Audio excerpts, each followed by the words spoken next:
talking about me. There it is. The turnaround. Max's lessons are sinking in. Time to go full on. Nope. So, how'd you get your power? Oh, Ben. Oh, Ben.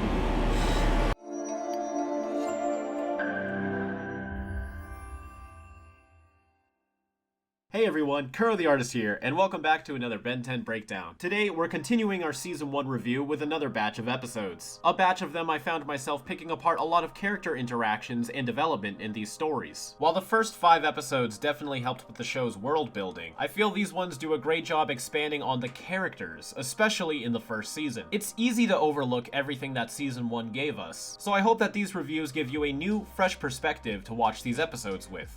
Before we begin, I got another quick batch of updates for you. First off, a few of you pointed out that I mixed up the first 2 seasons with their stops, and the gang actually begin their adventures in Yosemite Park, California. The Season 2 opening, Big Tick, takes place in Yellowstone. Whoops! So the map is actually supposed to look something like this. To help avoid little hiccups like this in the future, I got some help from mshellyart. He's provided me with a great chunk of information that I'll be using on the series' road trip map going forward. You can check out his art on his Instagram account to show him some love, and he also runs the Ben 10 Out of Context Twitter account. And of course, he's on YouTube, and he just dropped a new video on rare, discontinued Ben 10 merch, so you should go check it out. Second, I asked you guys if there's anything else you'd like to see me keep track of during these reviews, and the most popular request was a wrong transformation counter. Ask, and you shall receive. To get this counter caught up with the first 5 episodes, we need to rack this baby all the way up to a 1. That's right, in the first 5 episodes, Ben only mistransformed a single time. Well, that was easy. This counter will now appear at the relevant times during my reviews. Lastly, I put up a YouTube community poll asking you guys what your favorite episodes were from my last batch of reviews. And by no surprise, Hunted won. But interestingly enough, Permanent Retirement was the lowest one, while on my own ranking list, it was the Kraken that had scored lowest. I think I'm gonna keep making these polls once per review to be able to compare and contrast my own opinions and those watching this channel. The first episode we're going to take a look at today is called Tourist Trap. Written by Man of Action, it premiered February 4th, 2006 on a Saturday. It seemed like the first season started premiering on Saturdays after the first 2 episodes premiered on a weekday. This episode starts with Max excited to bring the kids on a trip to Sparksville, which gains attraction by having displays of abnormally large objects as artistic sculptures. Bored by the seemingly lack of life in this town, Ben and Gwen decide to make their own fun, but accidentally release a hyperactive electric battery alien called a megawatt that starts causing panic to all of the guests at Sparksville. The door's stuck! He can't get out! Yeah, nobody else help him. This has to be done by an alien. So later in Season 2, we come to know that Stinkfly's goo is flammable, and he uses that to teach mutated Kevin to combine his powers. See, the kids make it seem so boring, but maybe I'm boring, because I'd find this place pretty interesting. What's more exciting than the world's biggest fishbowl? I mean, he's right, because, like, you gotta think, how was that even created? Was this, like, hand-sculpted by fusing together a bunch of glass? Where'd all the glass come from in the first place? Or was there this machine that was designed to build this? And then, in that case, where's this machine now? Does this still work, or is this like something it's going to start manufacturing? Maybe the machine is also in there and there's a little example of how to make a giant fishbowl and what went into it. Ah, man, do I want to go to Sparksville? I welcome you, O seekers of wonder. Who is this guy? Whoa, Earl is voiced by Dwight Schultz, the guy who voices Dr. Animo. You know, now that I know that, I kinda hear it. Yeah, and look, see, look, looks like they're having a little bit of fun. Gwen's face is a little bit funky there. This is a great picture. This one too. I really like this one. Now this has a really great angle for Ben's face. It's pretty challenging to try to get faces at this angle sometimes, but this is drawn pretty nicely. Although it does look a little bit big compared to the rest of his body, and so is Gwen's. You know, like all these pictures are kind of look like they're drawn in different art styles. Yeah, let's go check it out. This is it? Again, like, you know, how do you make something like that? And eventually the rubber bands, like, are gonna get so wide, especially for one of that scale. Let me see that again. Like, where are you gonna get a rubber band that's big enough to wrap around all of this? Like, it's probably made with all kinds of rubber bands, and they're all the same color too. Like, there's a lot to learn about this ball of rubber bands. And who knows what secrets lie within? Oh yeah, there's actually something in it. See, I was so fascinated by the rubber bands, I totally forgot what this episode was about. I can't believe Grandpa was so excited about this place. Yeah, speaking of, why isn't Grandpa here with them? Like, it seems like they've been gone for hours. The world's biggest booger. Oh, it's nice to see Ben and Gwen getting along. Careful, dweeb, you'll drop it. And it's gone. So is the Omnitrix always leaking some type of electrical discharge? Now this just flat out can't be safe. Isn't this place a riot? So now it seems like there was only 1 megawatt originally, and so all the ones we end up with at the end is still all the same one. Yeah, this is not safe. God, they're so cool looking too. Looks like there's a lot going on with the electricity here as well. Like, I think they're probably like the first very strange thing that Ben 10 has done in its first season, and I like them a lot. Like their sounds, their designs, their movement. Normally wrapped up tight inside of it. Earl here is the one who made the rubber band ball, so he's the guy we gotta study to figure out how to create something like that. It's also got a dangerous sense of humor. Man, Earl just seems so defeated. Isn't that kind of dangerous? Not so long as people minded the signs. That's true. You let it out, you catch it. Oh man, yeah, he's so done with all of this. Upgrades, transformation. Just because of all the stuff we've seen, it's a little underwhelming. Like, I like that we do get some extra details, like these little digital graphics right here. He's basically just been reskinned with like an electrical pattern, and then once you get to this eye, he's already upgraded, so far he's the weakest of the transformations. Watch didn't let you change into what you wanted it to, did it? Hey, something for the counter. Upgrade rolling on the ball makes the ball seem so much bigger than it was when Forearms was holding it earlier. Man, the key poses on this character are always so solid. Oh, and Upgrade's coolest attack. Check it out. You should have just tried to shoot the laser again. Wow, Max just stole a truck. Giving these sparklers a science lesson they won't forget. Oh, the bloodlust. I'm pretty sure they don't have permission to do that. Are they really small for a second? Yeah, it's like they come out really tiny. Ooh, yeah, you never see them do this again either. This man has a death wish. Oh, the humanity.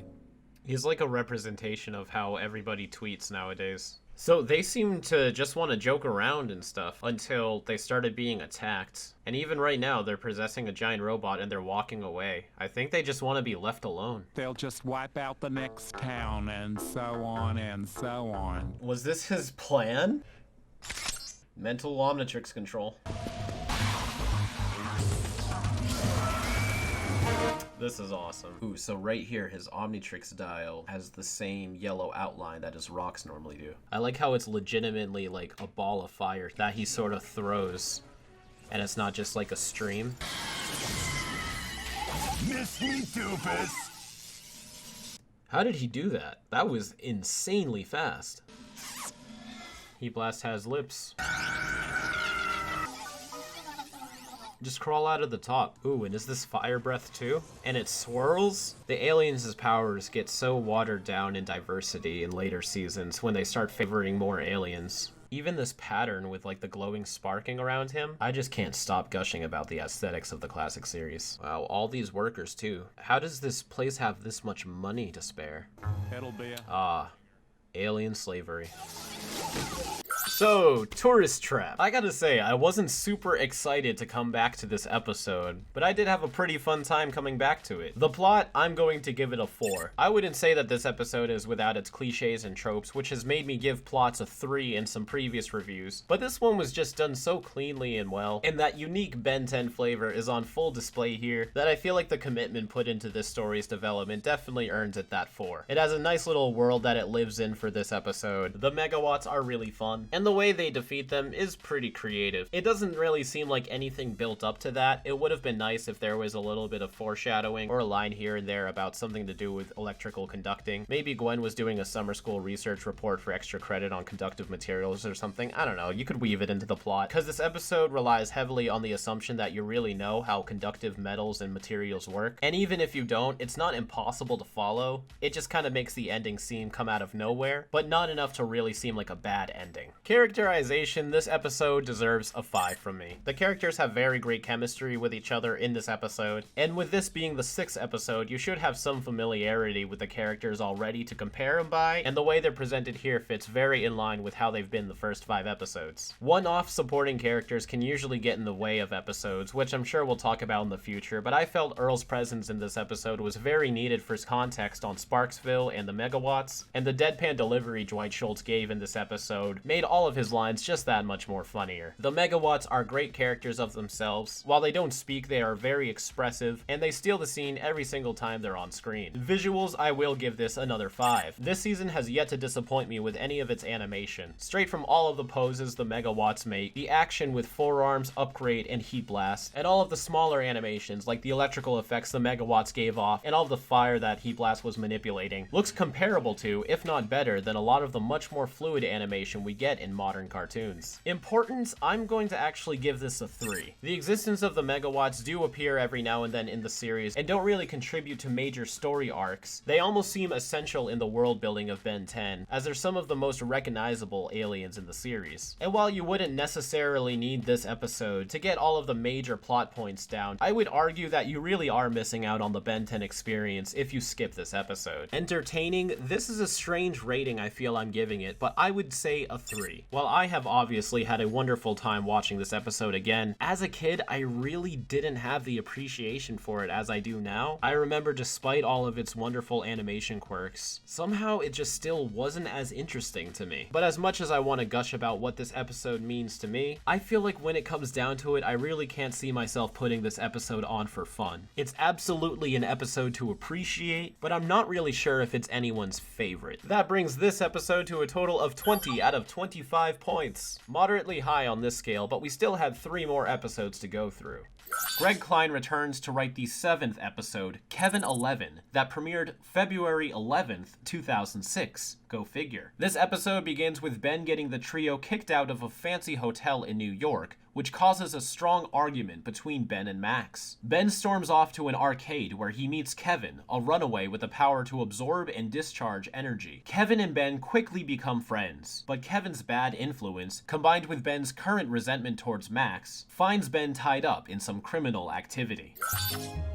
Oh boy, I've been waiting to rewatch this one. This hotel has everything. The new Sumo Slammer video game's in there. VIPs only. Then why have all those signs and stuff? You know, it's kind of like advertising for an event that you can't get into. Like, I've seen VIP events at hotels before. They have like maybe one small sign.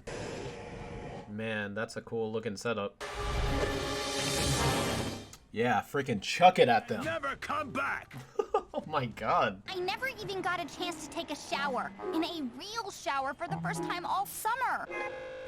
I mean, Ben can show a little bit of empathy. Like, they've been in this motorhome for who knows how long, and Gwen's like, all I want is a real shower. Like, God, man, Ben, get your head out of your ass. It was no big deal. To you. And that's all you care about. No Fair. Neither is getting booted from a 4-star hotel I already paid for. Oh, this is like one of those things you see where it says, like, when you're a kid, you side with the kid, but when you're an adult, you side with the adult. And like, man, I mean, if he paid for a 4-star hotel and got kicked out, and Ben's showing like 0 empathy, you know, Max is actually showing some restraint. I'm not saying he should like come down on Ben, but you know, he's justifiably as angry as he is acting right now. You're not my dad. That cuts deep, Ben. Well, if I was, See, Max doesn't even know what to say to that. Like, he's done nothing but support you, Ben. And that one time he was wrong about the Kraken, he owned up to it and he still came through in the end. Like, I had a career working with kids for a little bit, and they can be pretty heartless delinquents. So I can't say this is totally unrealistic, but I don't know, it just breaks my heart to see Max get treated like that after just trying to do something nice for his grandchildren. Where do you think you're going? Out. Place is a ripoff, you know that? You're right. There he is. They're not ours. How did Gwen find him? Here comes trouble. I think this is the first time you see Accelerate's transformation, right? This one's a little disappointing as well because it starts the same way as Forearms and Wild Mutts do. They all start the same way. And then you get like this weird like transition. It almost looks like a Sony Vegas transition or something to the eyes.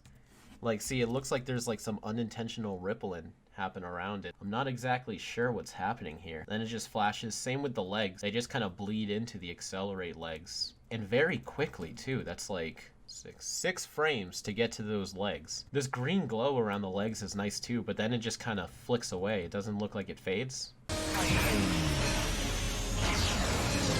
I don't know, it's a tie between this and Upgrades as the most underwhelming transformation so far. A little early for Halloween, dude, isn't it? That's clearly not a kid in a costume. I mean, his legs are backwards. Oh, hang on. That sounds like a familiar scream, too. That one's not it, but I do hear that one in a lot of animated media as well. That's it right there. Ah, found it. They probably got the animation for this after they already recorded the voice actors and didn't want to bring somebody in just for one scream. That might be a stock scream too, but I don't recognize it enough to try to find it. You can tell all of these are just pictures of the characters shrunken down because of how thin the outlines look compared to everything else. Like, look at this flag. This flag was probably animated at the aspect ratio it's being presented in. But down here, Ben and Gwen look so sharp because of the shrunken images. We gotta go? Like now, Ben. Don't you mean you have to go? Oh, the You're on your tension. own. Oh, and Gwen just gives up on him too. A lot of conflict in this episode. So, how'd you get your power? Oh, Ben. Oh, Ben. I was born with it. Where's Ben? Oh, he's mad. And all I did was sneak in and play the new Sumo Slammer video game. Yeah, all you did was something totally illegal, Ben. Check it out. Wait's over, dude.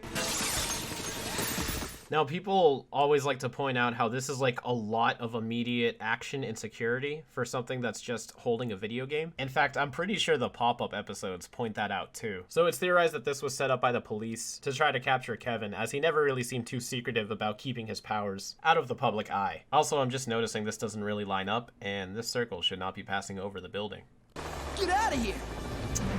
Why are you dropping them? Not that I want them to steal, but I mean, like, you went through all this effort and you're just gonna chuck it on the ground? It looks like we're getting two different animations layered on top of each other for this effect as well. You see there's a transparency with the electricity, but also over itself where it overlaps and becomes stronger. My first guess would be it's the same animation but rotated, but some of this discharge electricity just looks so different from the other. And it looks like in the negative frames, all they do is switch the base color and the shadow for Kevin. They don't actually invert his skin, because if they did, it would look like this hand right here. They probably did that so that there would be a difference between the effect overlaid onto the hand and the effect around it. And yeah, look, the electricity is wrapping around his arm, as there's some of it in front and behind. That's probably why they have two different animations for it. And it even stops at the wrist right here. Time to rev things up. Time to murder this man. Yeah. Okay, yep, no, he groaned. That means he lived. Kevin is like instantly not ready for whatever is gonna happen. That's such a great shot. And that's a sweet little gush of wind that shows up. It's really easy to forget that the Omnitrix, despite being placed on Singfly's face, isn't his eye. He sees with these little stalks right here. I wonder what that vision's like, since he's got two eyes going forward and two going back. It's got to be confusing. So they probably needed to animate this twice, because you can see with the outlines that they're obviously to scale in the way that they were drawn. And yeah, if you look at Kevin's peace sign here, you can tell that these are two different illustrations. When I find him, Should really be enjoying this. So why aren't I? Because you care! See, this under Ben head model isn't really like the more polished one I pointed out in the last review. Doesn't look bad at all, but just goes to show there's always many different ways to try to draw the same angle. A money train loaded with cash comes down this track. Boom! Instant jackpot. Hundreds of innocent people will be killed. No pain, no gain. Man, Kevin is a psychopath. You don't care about anyone else but yourself. You talking about me? I'm talking about me. There it is. The turnaround. Max's lessons are sinking in. Time to go forearms. Nope. This is a great effect that Heat Blast is glowing too. I remember later on there's an episode, Above and Beyond. There's a scene where Alan Albright, a character who has Pyronite abilities, a shadow literally passes over his flaming hair as if it was a solid object, and it gets darker. So it's like after a while, they just stopped treating Heat Blast's fire as its own light source. And I always wondered if like this should be burning Kevin. Is that red fire? Oh, that'd be cool if like Kevin had red fire and Heat Blast had yellow. And yes, I had the figure where it was Kevin and you could snap on the Heat Blast parts. And his skull is unique too. Like, it's like he actually absorbed Pyronite DNA and was fused with it, rather than just like Frankensteining on a Heat Blast bit. Yeah, his fire is red. I never noticed that. It actually is a different color. That's like the teleporting move he did in the second episode to save those people from the apartment. Maybe Heat Blast sort of has a teleporting power? Because that would also make sense of how he appeared behind the megawatts in the last episode as well. Like he can move as fast as fire or some bullshit like that. That I feel like should be way too hot for Ben to actually grab onto. Grandpa Max to save the day. None of this would have happened if you just obeyed me from the beginning. He's right. It's all about trust. Go and stink fly. See you at the 39th Street Bridge. Great. 4 arms is huge. Your power's gone. Looks like you're about to give me some more, Ben. No. Now his electricity looks very different. I wonder if it's because he's doing something different, or this is just a different animation studio that worked on this scene. Oh yeah, look, because like 4 arms lifts him up. And they actually are discs. They're not orbs. And he kind of shoots them out. Yeah, now they look a little bit more like before. So I wonder what that was, like an energy construct? This is pretty creative too, how like he grows an arm out of his shoulder in order to get that extra arm. The eye is a bit cheap though. He just looks down and his face fades. I feel like if they even cut the transition out and he just looked down and looked back up, it would probably read a little bit better. In fact, I'm gonna try that. I have to make sure the hair matches on the same loop frame too if I'm gonna do it. Yeah, when he's looking down, his hair changes like too quickly, so maybe I'll cut out another frame or two. Yeah. Yeah, that does look a little bit better. I don't know, maybe it's just me. Aw, nice! So Kevin said that the gang hung out under the 39th Street Bridge. I wonder if that's what it actually looks like. Here I am on Google Maps now. We're right here on 39th Street. Is there even a bridge? Maybe this, right here? Yeah, this looks like a highway bridge. Yeah, so it looks like that gang's hideout could be right around here or something. Or right here, since this does look like the building they were just fighting next to. And this would be the perspective of the bridge in the background, compared to how it is up here. So if those 4 kids couldn't lift up that pipe, but Grandpa Max could, he's lifting. All of their punches feel so brutal too. So that should be enough time for it to time out. It's like Ben's trying to resist the timeout function. Guess I went too wild with power. I don't have anyone else like you to help me. We can still be partners. We'd just be kicking butts for good. Kevin really should have taken that offer. Can you imagine? There's no reason he shouldn't, other than he's just being an asshole right now. Oh, you know what? Oh, I forgot they introduced this early into the series. So yeah, the Omnitrix has a defense program where if somebody tried to remove it, it would send this electrical discharge. You're my grandson, and nothing will ever change that. But my trust is something you'll have to earn back. I really love the way they've been handling Max in these episodes. And the episode kind of ends here too, so it's not even like everything gets wrapped up so nicely in a bow. But Ben made a mistake, and this is something that he needs to reflect on to grow as a person, until the network says otherwise.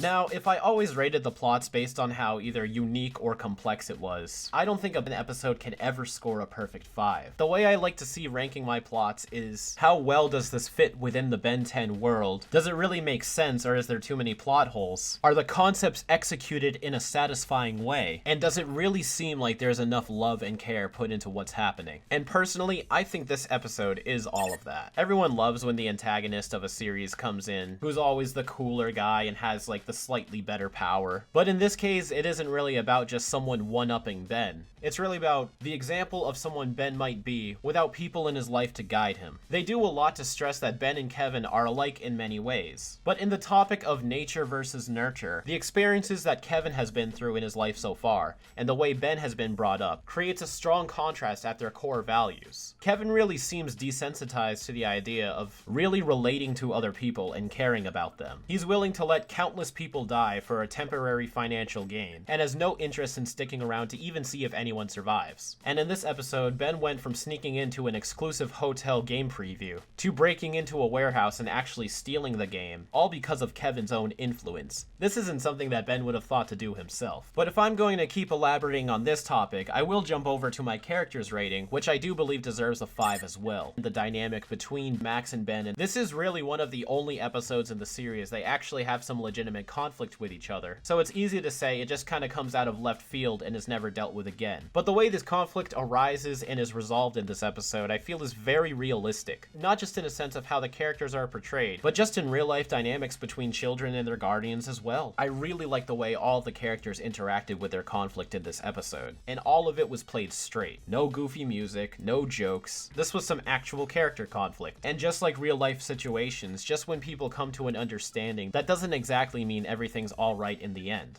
Visuals, I'm just gonna give a 4. Everything with Kevin was handled excellently, but a lot of that was only the back half of the episode. By the time you're done watching it, you almost forget that Ghost Freak and Accelerate were even in it. I'm not saying every time aliens appear they have to do something that really stands out or introduce a new power, but I will also say that Kevin's visuals are really easy to get lost in, and the scenes with Heat Blast and Forearms are great. I feel like if I wanted to evaluate the episode fairly, there's also a large amount of the episode that just looks pretty plain as well. Importance has to give a 5. Now, I've already rambled a lot with the first 3 categories, but that pretty much goes to show why this episode is so important. Not only because in the future Kevin becomes a recurring villain in the 2nd season, but because he becomes a main character in the next 2 series, and still has subsequent appearances in Omniverse. And this is a character that you really do need their introduction episode to understand and appreciate them, and it ties directly into his next appearance. And entertaining? A 5. That brings this episode to a 24 out of 25. We already have an episode that beat Hunted. It's easy to not want to give episodes high ratings just because you want the ones that are really up on the scale to be absolutely special. And perhaps had I not seen this entire series all the way through, I wouldn't have given such high ratings in anticipation for things to get even better than this. And it does, in a lot of ways, don't get me wrong. But I think it shouldn't matter how many high rated or how many low rated episodes there are in the end, just as long as I feel like I'm giving the episodes a fair chance in the rating system. Hi guys, just a quick reminder. 5 Years Later Chapter 10 is available to read for free on our website right now. If you'd like to support the idea of the series becoming a fully voice-acted and musically scored motion comic, please give the trailer a watch on our channel. The link will be in the description. Now let's get back to the reviews. Kevin Hops has only written 2 episodes of Ben 10, the first being The Alliance, premiering February 18th, 2006. Vilgax sends 2 robot drones down to an already in-progress battle between Ben and a female biker gang led by Rojo. Caught in the crossfire, Max gets injured and has to stay in a hospital, to which Ben feels responsible for. Meanwhile, one of the drones from the previous battle merges with Rojo, turning her into a cyborg. She's telepathically contacted by Vilgax, saying that now that she's intertwined with his own technology, he will kill her if she doesn't go after the Omnitrix herself. We got ourselves another big one. They should be able to find and retrieve the Omnitrix. Is that how they sounded last time? Hull damage 20%. Weapon system still operational. No, it's not. Also, this is the first time we see Vilgax covered up. He's finally starting to regenerate and heal. Yup, his face is all healed and everything. Remember when animators actually had to draw the logo on boxes and stuff every single frame too? Now they probably just create the image and then digitally morph it to wherever it needs to be. You guys ever notice how the final spin in the intro has a mixture of both the cartoony art style and the painted official stills? And like Stinkfly even appears twice, so does Forearms, 2 diamond heads, and I don't even think every alien appears here, right? So they didn't need to repeat them. In fact, it looks like only the painted art has the swirl effect placed on the animation and the others just kind of shrink in there. So maybe it was just the painted stills at first and it didn't look like there was enough aliens, so they added in the extra cartoony ones. It's Big Man. I wonder how he's able to control the direction of the shockwave without it just going in a ripple effect. Wonder if that's a yes. So this is the first change in Four Arms' voice. They're still having him voice him a lot lower than he gets later in the series, but they dropped the growl effect. Oh man, everyone's here. I'm calling 911. Ben? No time. Hospital up the street. Now this time they really don't have any time. It would take forever. Let me get you. Yum, yum, yum, yum, yum, yum. Man, she has such an awesome design. How come she didn't get an action figure? You now possess power. This scene was always so cool. I never really understood what was happening here though. I asked Duncan Rouleau about it on Twitter one time, and he gave an explanation on why he's able to do it with Ben later in this episode. So maybe it's the same thing with his drones or something when he's doing it with her here? Maybe if I went upgrade, I could get in those machines he's hooked up to and see if I could make him better. What if I went ghost-free? I could meld with him or something. I just want to help him, you know? It's really cool he's starting to think about his powers like this. Like what Tetrax told him is really sinking in. Like his aliens are more for just fighting. But it also must suck to know he's literally powerless to help his grandfather right now. Uh-oh. Wow, I wish I could see that well. Also, the hand right here is surprisingly very pixely compared to the Omnitrix and arm right here. Maybe it was scaled up or something. Oh, Ben's so sad about this. Yeah, fuck that trash can. Time to go Four Arms. Oh, great. This is the third episode in a row we got Heat Blast too. How is she flying right now? She just kind of floats, I guess. Well, the droids float too, so makes sense. Remember when I was just talking about the Heat Blast light source? This isn't what I was referring to, but this is another example how it kind of comes out of the smoke like an object. But I mean, an effect like this to pull off, thinking about firelight passing through something as transparent as smoke, that would be an insane thing to try to like put that much care into pulling off. Again, like Heat Blast has super speed, I swear to God. It's getting way too dangerous for you guys to be around me. Didn't have this watch.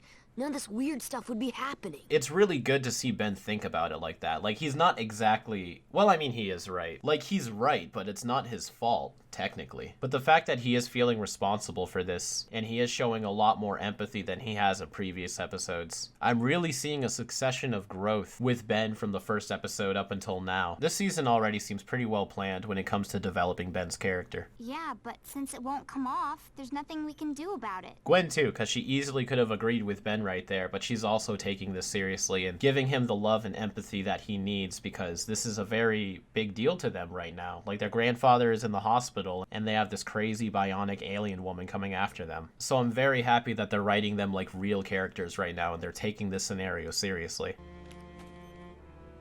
I'm doing this for you, Grandpa. Now, I feel like this is a very stupid move, honestly, because he's like 10 years old and he really like can't just go out there and survive in the world on his own. But in a way, I feel like it's a sign of maturity for him. Like, he's openly caring about his family now and sees the danger that his actions are putting them in. Say the armored assailant has incredible firepower and is Perfectly timed radio, as always. What is it? the siege at the police training Oh my god, they're really doing this back to back? Just magic radio transitions come and answer your questions. Like every movie and TV show does it. There's just a convenient news broadcast to help give exposition. But seeing it happen back to back, that's quite a bit much.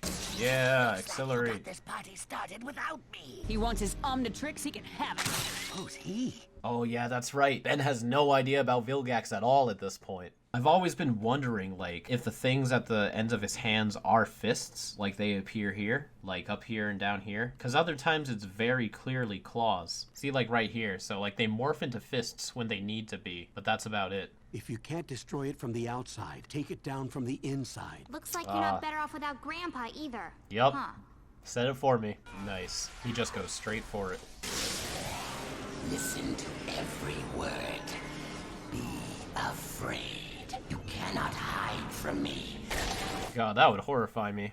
Naruto! So here you can see Upgrade, he does start merging with the machine, but you can always still see the machine underneath him, even when it's supposed to be merging. Like, see, this part is supposed to be this part, but then it just disappears here, right in this frame. And it looks like right here it snaps into like the model mode that it's supposed to be in. And you can even see some loose lines right here from when they draw the line down too much. So this machine isn't actually mechanical. It's all just a pulley system, right? I wonder how Upgrade is able to merge with it. Also, it looks right here like there's a piece of him left on it as well. This is a machine, though. You could do that. Yum, yum, yum, yum.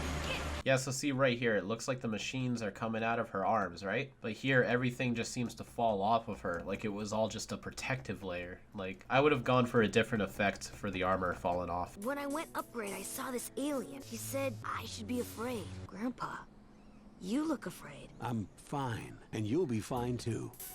Yeah, he's coming for you, Vilgax. Dun dun dun. Alrighty, so the plot of this episode, I'm gonna give a 3. This is Ben's first introduction to the mystery of Vilgax. And while this episode puts a lot of effort into the characters and building on the Ben 10 lore even more, the plot itself really doesn't have much going on. It was cool to see someone suffer a realistic injury, despite it being to my favorite character, Grandpa Max. Whereas later on, you know, a character can get thrown into a wall and somehow they're okay. It really validates all of the lessons he's learned previously, and it definitely plays into his decision making and his opinions on things in this episode. But this still only brings its characterization up to a 4. Ben has a lot of great moments in this episode, and it's nice to see Gwen and Ben share some screen time that isn't just them bickering. But like Permanent Retirement, Ben's pretty much the only vital character in this episode that really gets enough attention to have an opinion on how their characterization was treated. Visuals are just gonna get a 3. Everything we saw was pretty good, but nothing too fascinating has happened. But the last couple of episodes were very fascinating, and in comparison, this one is pretty average. Nothing too crazy about the animation either. The animation was definitely done very well, but nothing really stood out to me like it has in previous episodes. Importance, it is going to get a 2. This is Ben's first introduction to Vilgax, so that's an argument for important legitimacy. And Ben does reference the vision he has in the season 1 finale from this episode. But other than that, you get a great story that delves into Ben as a character more, but it's not one you really need to see, and you're not really missing out on much. But of course, the more episodes you watch with Vilgax that build towards the season 1 finale, the more weight the finale has. So I would say skip it if you want to, but there's certainly something to get out of it if you watch it. And entertaining, this was a tough one, but I've decided to give it a 2. All of the great things about this episode aren't really enough to call it fascinating. It has the makings of everything that would be a cool episode, but I feel like describing this episode makes it sound a lot more fantastic than it actually is. That brings this episode to a total score of 14 out of 25. It's lower than I thought it would be, but I wouldn't really change anything I've said about it.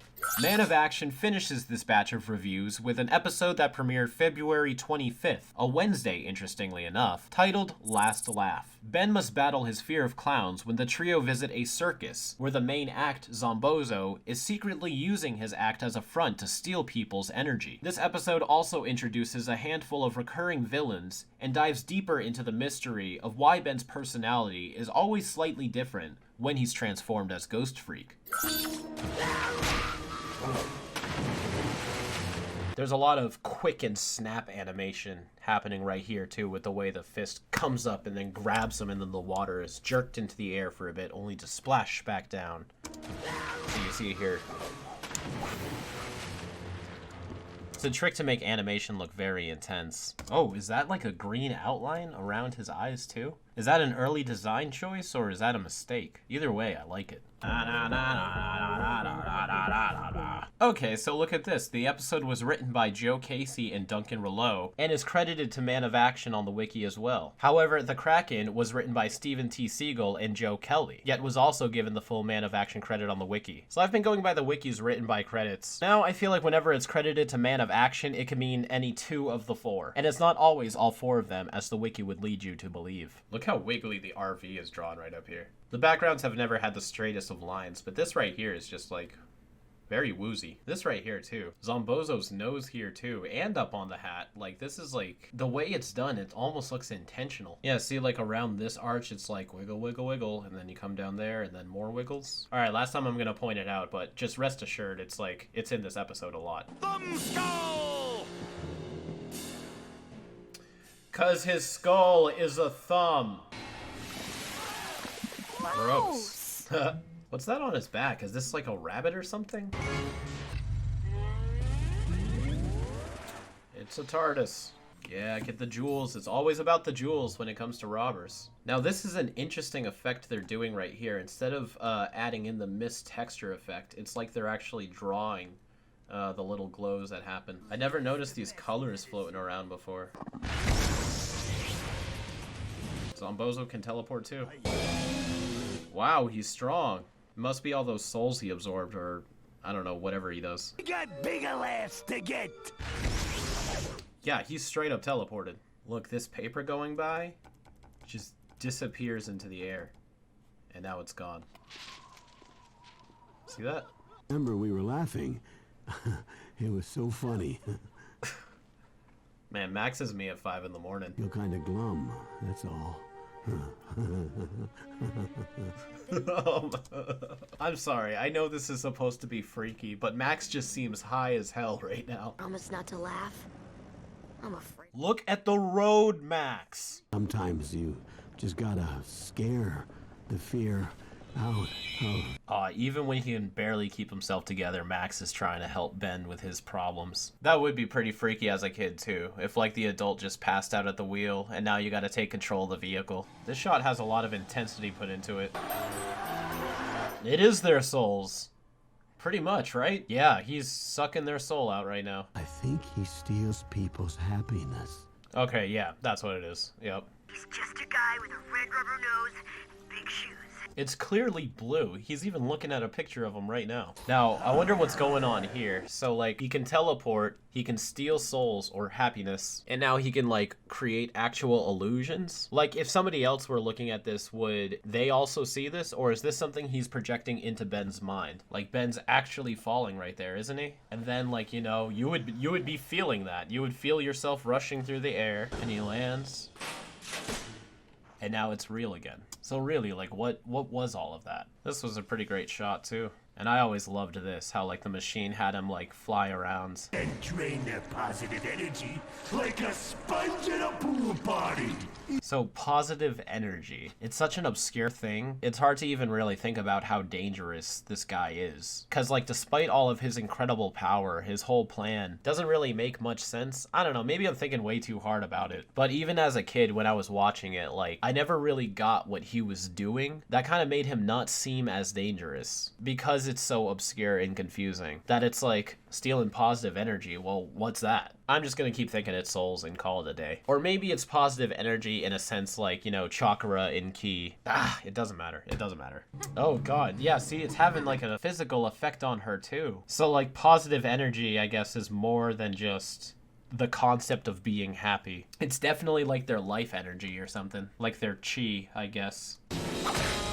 Yeah, see, Ben is pissed now that you're screwing with his cousin. Yeah, it's very subtle, but Ben is more and more violent every time he goes Ghost Freak. Like, I always felt like the fact that Ghost Freak is secretly a scare trapped in the Omnitrix wasn't really built up as much as it could have been. When I look for the details, I see him there. So perhaps it's good that it's not so obvious it feels like you're missing out on something, but you can tell, like, Ghost Freak definitely gives Ben a very negative influence on how he acts.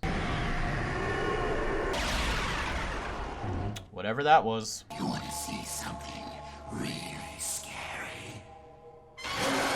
So if you look at these tentacles, this is the only time they ever really look like it. See, they got like some spikes coming off of them, almost like it's a hair texture or something. I like that you only see him from behind too, like you have no idea what this looks like. Self-destruct. You know, I gotta say, I wasn't too excited to come back to this episode, but it definitely picked up in the second half. The plot, this is the first time I'm going to give it a 1. While I wouldn't say it has a very generic plot line, there's no real point where I ever felt like it was going anywhere. I remember back as a kid, like, not really feeling attached to this episode. And now that I analyze it, I feel like it's just because a lot of it seems to be built around ambiguous concepts. Like Zombozo is a mystery. The whole positive energy thing is a mystery. What's up with Ghost Freak is a mystery. It builds so many questions and it doesn't answer any of them. And we don't really have a story to weave it all together. The circus trio are pretty interesting, but once you see them do their power once, you're kind of like, alright, I get it. And they aren't really used super creatively either. And the fact that 2 out of the 3 fight scenes in this episode deal with them, and I couldn't really tell you a memorable moment from either of them. They just seemed like they were wasting time. Characterization, I'm gonna have to give a 2. to. Ben becomes another focal point in this episode, just like in the Alliance and Permanent Retirement. But unlike those episodes, the supporting cast didn't really build off of Ben at all. And while Ben does get over his fear of clowns at the end, I wouldn't say it felt earned either. It doesn't even really feel like Ben went through what he needed to in order to overcome that fear. Visuals, I feel like should be higher, but it's still only going to be at a 3. The sequence with Zombozo was very nice, but very short. But this episode had many dull backgrounds throughout it that made it hard to actually get a sense of the scene. The background was also missing half the time because a significant amount of the fight scenes had just the rushing background effect, as if the crew themselves knew that this episode didn't really have anything interesting to look at behind them. And despite 4 villains being in this episode, none of the fight scenes were all that interesting either. Importance, I'm going to give it a 1. Zombozo only comes back about 3 or 4 times in the entire franchise, and is only the actual main villain again once. But this was certainly his best episode. All of his abilities here were the most interesting, and he was definitely the most threatening here, which is why it's at least getting 1 point. But out of all the season 1 episodes I've seen so far, this one is probably the most skippable. And it does give you the first sneak peek at Ghost Freak's tentacles. But again, none of this stuff is really needed for you to understand what happens in the future.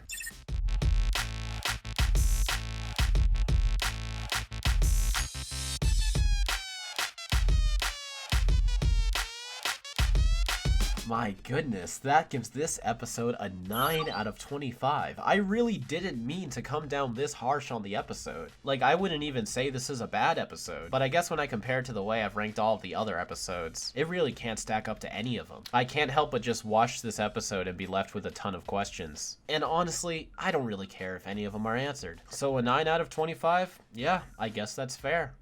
Now we finished all of the reviews, but before we get to my final thoughts, let's take another look at that roadmap. According to Matt, a user named Roxy from their Discord figured out the most likely places in Casey, Illinois, as it's most known for a lot of real-life tourist traps, which you can easily find on Google for those curious. And thanks to Kevin's specifications throughout his episode.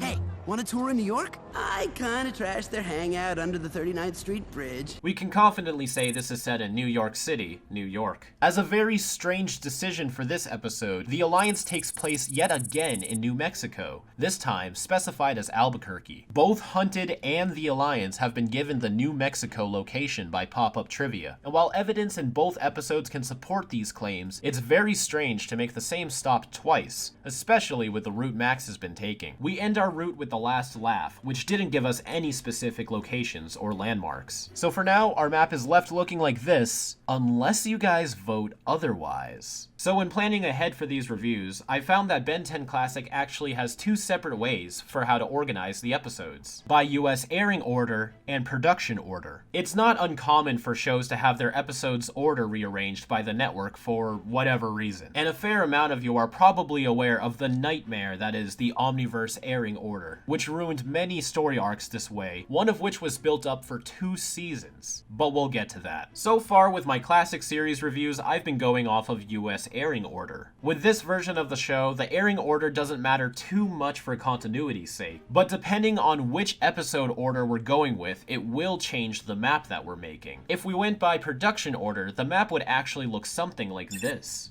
So I know that when I get to the Omniverse reviews, I'm absolutely going to use the production order. So I feel like I should use the production order here to honor that sentiment. But from my own experiences and many interactions with the fanbase, it seems that the most commonly accepted one is actually the US airing order. So to settle this, I'm going to have a poll in my community tab, and you guys can choose which version of the series we will move with going forward. Which means for my poll asking you guys what your favorite episode was, that will come a few days after this one. The results of both polls will be featured in my next review. With these episodes, we're far enough into the series that if the characters didn't start having some sort of growth or change, they can start feeling repetitive and bland. And I feel like the crew knew that because these episodes really did seem to be focused on expanding the characters. And it seems like they actually do learn from their experiences from previous episodes. Tourist Trap really plays with the characters and their personalities that we've known from the first 5 episodes. A lot of the humor comes from knowing these characters so far, and isn't just straight goofs and jokes. The Kevin 11 episode pushes all three characters straight into their family dynamics, and it seems that everyone had something they wanted to say about each other for a long time, and it all just came pouring out in this episode in a very negative and unfiltered way. You can really tell that these characters haven't spoken like this to each other before, and it does seem to change who they are by the end going forward. It's only when Ben is without the support of his family that he realizes how much they steer him in the right direction, and this is reflected on in the Alliance when Ben starts to feel responsible for all the danger he's causing his family. The Ben that actually has the care and sympathy for his family's safety is not the same Ben that we started off with in the pilot episode, but it still feels that way because we've seen all of his on-screen experiences, and these experiences justify the change and growth in Ben. Now that's character development if I've ever seen it. When it comes to story arcs and plot, we know that the classic series is never too heavy on it, but when it comes to making these characters learn and want to better themselves, that's where you can really benefit from watching this series as a whole, to see that growth. In the 9 episodes we've reviewed so far, the characterization is definitely the highlight of this season. Ben's aliens are used much more creatively in the season than they can be later in the franchise. And seeing all of this, I can understand why people assume that returning the show to its roots would magically fix all of the problems that the series would later have, because this season is just so good. I'll talk more about the future seasons when we get to them, but for now, thanks for watching this Ben 10 breakdown. You guys can stay up to date with everything we do on our social medias and join the Discord for some fun interactivity with the fan base. You can also join our Patreon for $1 a month for exclusive weekly updates on all of our projects. And I'll see you guys next Friday. But until then, keep it fizzy.